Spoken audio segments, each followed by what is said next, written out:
മുൻപിലുള്ള ബുക്കും കറങ്ങുന്ന കസേരയിലുള്ള ഇരുത്തവും കാണാത്തൊന്നും മൂപ്പർക്കെന്തോ പണി കിട്ടിയെന്ന്. പണിയൊന്നും കിട്ടിയിട്ടില്ല, അവനിപ്പോൾ എനിക്ക് പണി വന്നുകൊണ്ടിരിക്കുക തന്നെയാണ്. നമ്മൾ വീട്ടിലിരുന്ന് ബോറടിച്ചപ്പോൾ ഒരു ചേഞ്ചിന് വേണ്ടിയിട്ട് പപ്പൻ്റെ ഷോപ്പിലൊന്ന് കുറച്ചിട്ടും ബോറടിച്ചിരിക്കുകയെന്ന് വിചാരിച്ച് അത് നമ്മൾ ഇടയ്ക്ക് ഇങ്ങനെ ഇറങ്ങാറുണ്ട്. സമാധാനത്തോടെ കച്ചവടം ചെയ്യുന്ന മൂപ്പരെ ഒന്ന് സ്വൈര്യം കെടുത്താൻ ഒരു രസം.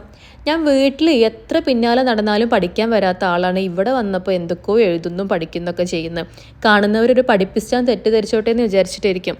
കാണുന്നവരെ ഇമ്പ്രസ് ചെയ്യിപ്പിക്കാനാണെങ്കിലും അവൾ എന്തെങ്കിലും നാലക്ഷരം പഠിക്കുന്നുണ്ടല്ലോ, അൽഹംദുലില്ലാ. വെറുതെ തേരാപ്പാര നടക്കാൻ വേണ്ടി വന്നതല്ലായിരുന്നു. എനിക്ക് പുതിയ വീട്ടിലേക്ക് 2-3 ഇൻഡോർ പ്ലാന്റ്സ് വാങ്ങിക്കാനുണ്ടായിരുന്നു. ആ ഒരു പ്ലാനും കൊണ്ടാണ് ഞാൻ ഇറങ്ങി തിരിച്ചത്.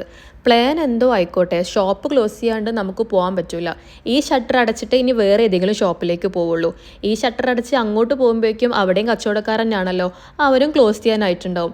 പിന്നെ CID മ്യൂസിയത്തിലെ ബിന്ദു പണിക്കർ പോലെ അങ്ങോട്ടോടി ഇങ്ങോട്ടോടി ഭയങ്കര ഹറിബറിയായിട്ട് വാങ്ങേണ്ട സാധനങ്ങളൊക്കെ വാങ്ങിക്കൂട്ടി തിരിച്ചു വരണം. അതാണ് ഒരുവിധം എല്ലാ ടൈമിലും നടക്കാറ്. വീക്കെൻഡ്സിൽ മാത്രം കുറച്ച് റിലാക്സേഷൻ ഉണ്ടാവും. ഇങ്ങനെ വീക്ക് ഡേയ്സിൽ എന്തെങ്കിലും വാങ്ങാൻ പോകുമ്പോഴുള്ള അവസ്ഥ ഇതാണ്. കച്ചവടക്കാരായ ഹസ്ബൻഡ്സ് ഉള്ള വൈഫുമാർക്ക് എൻ്റെ ഈ രോദനം നന്നായിട്ട് റിലേറ്റ് ചെയ്യാൻ പറ്റുന്നുണ്ടാവുമായിരിക്കും. പിന്നെ ഇവിടെ ഇങ്ങനെ വന്നിരിക്കുന്നതുകൊണ്ട് വേറെയും എൻ്റർടൈൻമെൻറ്റ്സ് ഉണ്ട്. ഇത് തന്നെ ഇടയ്ക്കിടയ്ക്ക് എന്തെങ്കിലുമൊക്കെ ഫുഡ് കഴിക്കാം. ആ ഒരു ഉപകാരം നന്നായിട്ടുണ്ട്. അപ്പുറത്തും ഇപ്പുറത്തൊക്കെ റെസ്റ്റോറൻറ്റ്സ് ഉള്ളതുകൊണ്ട് ആ കാര്യം നന്നായിട്ട് നടക്കും. പിന്നെ അധികം ടൈം വേസ്റ്റ് ചെയ്യാണ്ട് നമ്മുടെ ഡെസ്റ്റിനേഷനിൽ നമ്മളെത്തി. നമ്മൾ വിചാരിച്ച പോലെ തന്നെ ഏകദേശം ക്ലോസ് ചെയ്യാനായിട്ടുണ്ടായിരുന്നു. നമ്മൾ വണ്ടി പാർക്ക് ചെയ്ത് ഇറങ്ങുമ്പോഴേക്കും മൂപ്പര് ഓടി വന്ന്, ഷോപ്പിലെ ആൾ ഓടി വന്ന് നമ്മളോട് പറയുന്നുണ്ടായിരുന്നു 5 മിനിറ്റ് എന്ന്. 5 മിനിറ്റിൽ ഷോപ്പ് ക്ലോസ് ചെയ്യുന്നതാണ് മൂപ്പര് ഉദ്ദേശിച്ചത്.